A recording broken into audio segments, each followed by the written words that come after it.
Gentlemen and ladies, we are so back. I don't exactly know, but I think if my memory serves me well, it's been around about 2 months since I posted my last video. And that's due to a bunch of very complicated reasons, you see. You might be wondering why I'm in the middle of a jungle when I have my little beach, and to put it simply, I cut myself a new start.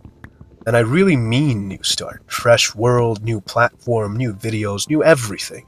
Considered a makeover, in a way.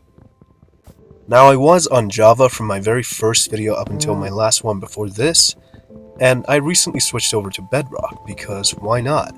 And that unfortunately means a fresh start, but one thing Minecraft has taught me is there's nothing wrong with fresh starts. And I think that applies to real life too. You go out there, find a job, work there a few months, and then for whatever reason you have to leave. Be it you were fired or left on your own free will. And after you left, you had to find a new job to replace the old one. And that's a fresh start in and of itself. So don't be afraid of fresh starts.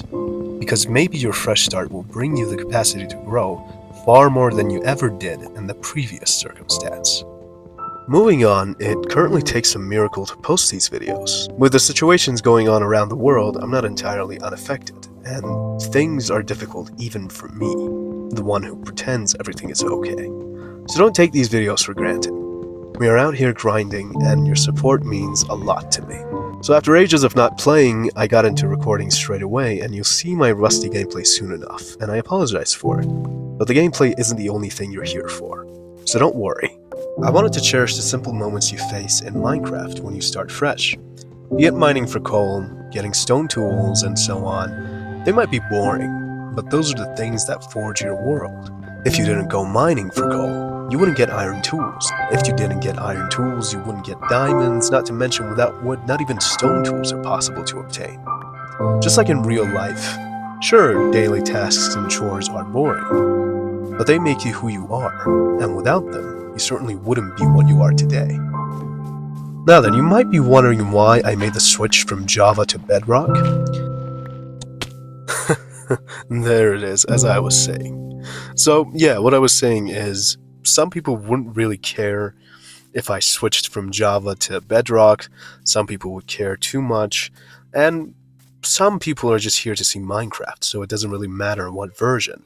But the reason I made the switch was because I was relying on a friend of mine to record these videos. She would lend me her computer over the weekend. She would play the game, record it, and I would get the gameplay and make a video with it. But not anymore, so I figured the best thing to do is to get myself a platform, and then work on it myself, and so here we are.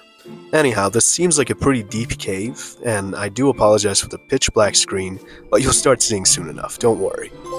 There have been a bunch of updates for the game since I last played, but one of the ones that caught my attention is the vibrant visuals one. Things look so much better. It doesn't feel like I'm on PS3 anymore, and everything feels much more beautiful than it ever did. The lighting is fantastic, everything is miles better than what it used to be. Now before we venture deeper into the cave, I'm going to set up a little base of operations here, and gear up a little. I think an iron sword is a smart thing to craft, considering I don't have any armor on. Oh no.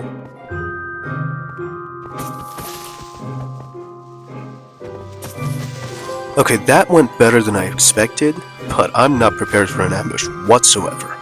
I'm not as good as I used to be, and I definitely will suffer greatly if I was to be ambushed by multiple mobs, let's say. The reasonable thing to do is craft armor, and there seems to be some copper around here, so that's useful to have. My controls are a bit rusty, and armor is definitely top priority. Oh no.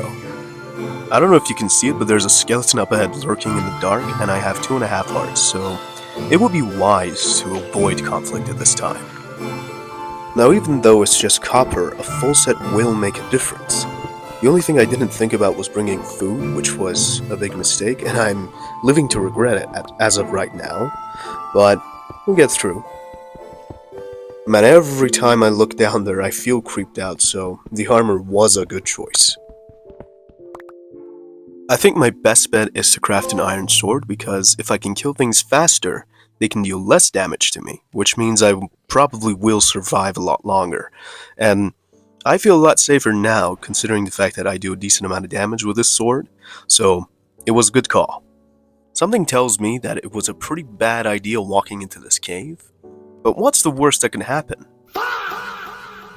Okay, so fresh start again, I guess. But everything happens for a reason. I had bonus chest turned on, and I completely forgot about it, but if I hadn't died and respawned here, I wouldn't have remembered it. And although the resources aren't all that useful, it's nice to have the food that the chest offers sometimes. Man, I need to find that cave, because the progress I made was decent, and it would be pretty bad to see that go down the drain. But of course, the one time I really need to find that cave, it's nowhere to be found. First time I found it so easily, and now it's nowhere to be seen. My luck is just amazing sometimes. So I've been looking around for a while now, and as fortunate as it may seem, it might have been nothing more than a wild goose chase. Because I'm being chased by monsters, I'm running low on hunger, which means I'll eventually lose the ability to sprint. I don't have food, it's dark, and wherever you go there are monsters. Things really are not going as planned. At least the sun is starting to come up, and it's pretty tough to survive without armor. The game wasn't this difficult when I last played it. The reflections on the water are truly mesmerizing. It's like looking straight into the heart of nature. It doesn't feel like a game anymore, it feels close to heart, and that's a defining trait of a good game. I was about to find another cave and go straight back to mining, but this view kinda captivated me. Take a look at that sunset, the reflection on the water, it's just perfect. When did Minecraft become this good? People who play it every day take it for granted, but trust me, it's only when you have a busy life and can't enjoy the game that you start feeling its absence the most. So don't take things you have for granted. Use them to their full extent and be grateful you were given the opportunity to own those things. Well, this seems like a good cave to start exploring. There are some starter resources on the surface, which means lower risk of death. So let's set up another base of operations here. While I was mining stone for a furnace, I found this hidden copper vein, and I'd be lying if I said this wouldn't come in handy. Now this time I won't repeat the same mistake of going in without any food, because the last time that I died, death could have been averted if only I had food. This feels like home, and even though I wasn't the one playing in basically any of the videos I posted up until now, at this moment in time, I'm the one behind the controller, and whatever I do gets outputted into the video. If I wanted to, I could deforest this entire jungle, whereas before I was very restricted and there wasn't much that would go my way. So this feels great, to be finally back playing again. I don't repeat mistakes, and one of the mistakes I made today was going in unprepared. I figured rushing would get me to results faster, but I couldn't be more wrong. Haste can cost us in life, and most people think the faster they are, the better the results. But sometimes we need to slow down and take in the sight, get a feel for what we are dealing with before diving headfirst into danger. Now I don't know if you can tell, but there's a bit of coal in the dark down there, and my plan is to get that. There also seems to be a geode. We'll get the amethysts for a spyglass, it'll be useful to have. It allows me to take in the details from farther away, so that's one of my priorities. Now as I said, this time instead of diving headfirst into danger, I'm going to use some smart tactics, like this one. Come on now. Come on now. There we go. I didn't take any damage, I had 2 birds with 1 stone. Everything is great. Man, vibrant visuals really makes a difference. I'm not going to lie, I'm a sucker for it, and the good thing is it's not third party.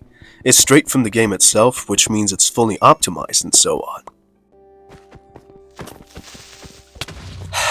Well, you can't get them all, right?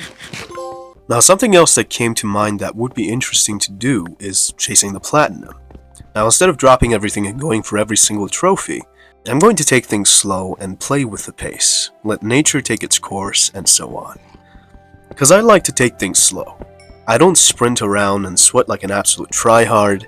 I'm playing casually, enjoying the process as I go on, and I hope you are too. Oh, hello there.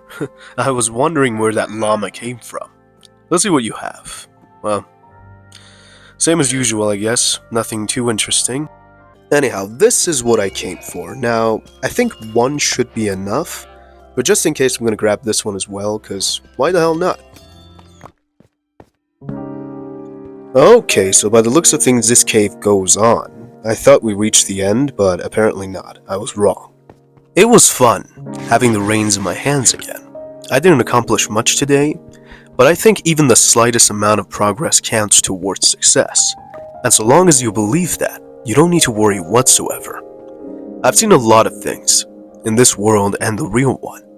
But one thing that I find beautiful every single time I set my eyes upon, it is dedication, hopefulness, moving forward in spite of situations not being in your favor, and in spite of your chances of success being less than 1%. And those who go out there and try every single day in spite of those terrible odds, those people have my respect.